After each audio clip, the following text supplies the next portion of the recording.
I wanted to ask you what you thought the best first delay pedal for somebody could be. If you're going out and you don't have a delay pedal and you're looking to buy your first delay pedal, there's a million things on the market. What's the first delay pedal, or maybe like what's some of the feature sets you're looking for or not looking for in your first delay pedal? If it is my first delay, I want something that can cover a lot of ground. Oh, okay. I want something that can pretty much do it all if I need it to. Yeah. I want something that's pretty cost effective. Yeah. If it's your first delay, I mean, you want something that's pretty cheap. You want something that can pretty much do it all. If I were like choosing a delay today, you know what I get? No. Okay, I don't know if you remember, Pro Guitar Shop, I think, did this short run of the TC flashback, and it was called the Alter Ego. Yeah. So it was a lot of like classic delays on a dial that was like, it was programmed for those classic delays. Yeah. And you could go through it, and then it still has that strum tempo type thing, just like the regular flashback. Right. I think if I was like starting with just one delay pedal and you were wanting some classic sounds, I would go with that route. Really? So the Alter Ego, I'm sure it's close to the flashback prices. You probably find one, I would say in the ballpark, probably $80 to $120. Yeah, maybe 150 at the top end. Yeah, so, and that would cover a lot of the classic sounds. If you're wanting some like more out there sounds, just get the regular flashback, because you can do a lot of like pitch changes and stuff like that. Like Pete Thorne has his own tone print in there, and it's awesome. I've still got a regular flashback. Yeah. I kind of wish I bought the Alter Ego when I had started playing. But Yeah, to me, like, you can't go wrong with that pedal. In the regular flashback, you can still load a lot of the Alter Ego stuff into that little tone print setting, though, right? You can. So the one I have, it only has like one of those tone print settings. Yeah. So you can only do one at a time that's uploaded. Yeah. Whereas, like, I think they changed that now. Now you have, if you buy a newer flashback, there's 3 different tone print settings. So what's your thought on the Flashback Mini? The small one that only has one sound, but you can load any sound into it. Would that be an option for you, or would you not be interested? I guess it depends on what you're playing. Yeah. Because if you have... You don't know what you're playing. It's your first delay pedal, man. Well, I mean, you can kind of know, like, what type of music you're interested in.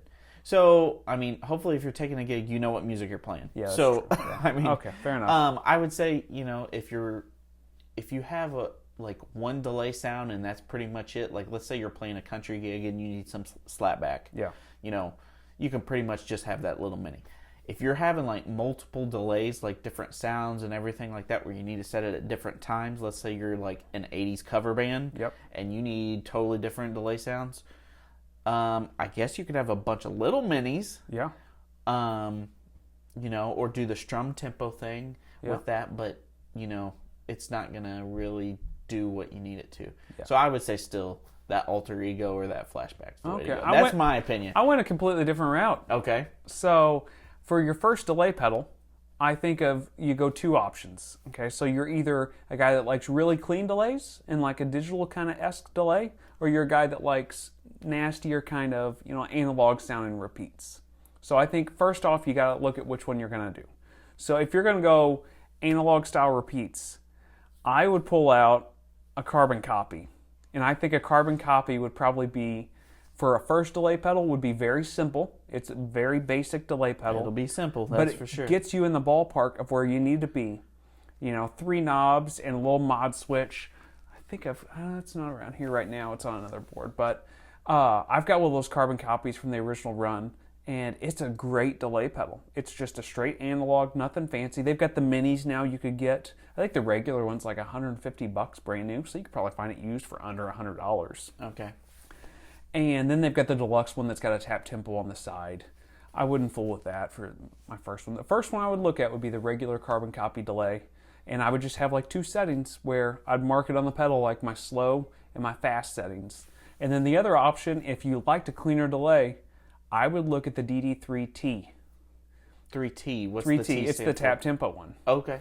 So, I think it's right around the same ballpark. It's about $150, give or take a little bit, new. So used, you're in the same, $100, give or take. And then you get all of the digital delays in there. You do have a tap tempo on there, on the pedal itself. but it's just one straight delay. If you want multiple different delays, flashback's not a bad idea. The DD8 or whatever it is, where you got multiple different settings, you get reverse delay and all that stuff on there, is a cool idea. But I think for a first delay pedal, just to get the hang, to figure out what am I going to want out of this delay pedal, I like the idea of a carbon copy, straight ahead delay, analog delay, or a DD3T technically, for more of a digital sounding delay. Yeah. And I think you can kind of jump from there. But for a first delay pedal, I don't think flashback's a bad idea. I think just the versatility alone, like, let's say you're like me and you start playing heavy metal, right? And that's what you start with. Well, by the end of my journey, or where I am currently, it's totally changed. So, like, what delay I wanted then and what delay I want now has drastically changed. And that thing is followed with you, and you could change your settings to do anything you want. It's a great do-it-all type of delay. Yeah. Now, is it perfect in every setting? No, but it gets me there. Yeah. And, I think you don't need to go out looking at Strymon stuff. You don't need for your first delay. No, you don't need to go out and find a DD500 or 5 billion. 5 billion. You don't want to have one of these delays that's overly complicated. I think you just need something pretty straightforward. The flashback is pretty straightforward, but you do have a few more options. So I think either one's a good call.